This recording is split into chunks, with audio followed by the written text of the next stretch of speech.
Bagaimana cara memperbaiki hubungan dengan mertua ketika sudah tidak ada lagi rasa percaya atau ada trauma?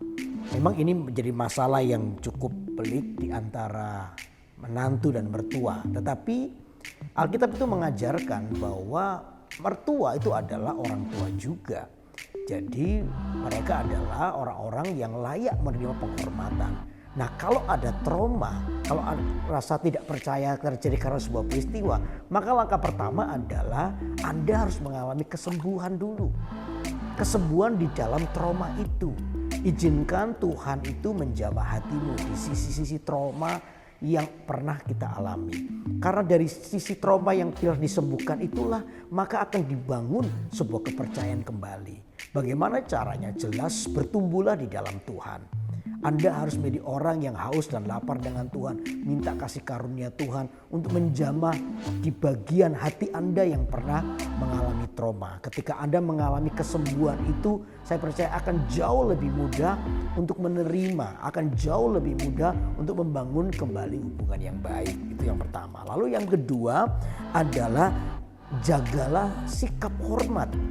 Seperti kepada orang tua, orang-orang yang menghormati orang tuanya adalah orang yang panjang umur, kata firman Tuhan. Sehingga dengan demikian hidup Anda akan diberkati. Panjang umur bukan hanya bicara soal umur yang panjang, tetapi keberhasilan di dalam kehidupan saudara, ya, keberhasilan dalam kehidupan sisi yang lain itu juga ditentukan bagaimana Anda memperlakukan orang tua Anda, termasuk mertua juga. Hormat, menghormati, jangan ada kebencian, jangan ada kepahitan, apalagi kalau kita sudah sampai pada level kita berani mengeluarkan perkataan yang menyakitkan. Nah, itu yang harus kita waspadai, itu yang harus kita hindari. Lalu yang ketiga apa? Yang ketiga jelas belajarlah untuk mengasihi. Belajar mengasihi dengan hati.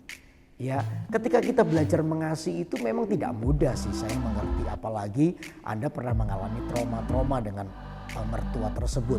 Tapi belajar mengasihi itu adalah kita ini mulai keluar dari keegoisan kita. Belajarlah memberi dengan hati yang tulus. Belajar untuk mulai membagi apa yang ada dalam hidup Anda kepada mertua Anda. Dengan demikian waktu kita belajar mengasihi itu, kita itu seperti Alkitab menaruh bara api di atas kepalanya. Saya percaya terang itu selalu menggeser yang namanya gelap. Saya percaya kalau Anda belajar mengasihi, Tuhan itu menyertai kita. Kasih itu akan menutup semua kesalahan. Kasih itu akan menutup semua pelanggaran. Dengan demikian hubunganmu akan dipulihkan. Amin. Lalu yang berikutnya ini yang paling ekstrim. Kalau seandainya memang itu butuh waktu dan Anda butuh waktu untuk penyesuaian. Ya, mungkin ini yang keempat adalah menghindar terlebih dahulu. Ya, mungkin kalau Anda bisa, kalau serumah mungkin bisa pindah rumah sebentar. Kata Alkitab supaya Anda itu bisa tenang, menenangkan diri. Untuk kita ini bukan menghindar lalu pisah untuk selamanya, bukan begitu. Tapi itu bisa menguasai diri, menenangkan diri kita. Untuk kita bisa menguasai diri kita. Prinsipnya adalah pendamaian itu harus kita usahakan. Kalau itu bergantung kepadamu, kata Alkitab, hiduplah berdamai dengan semua orang.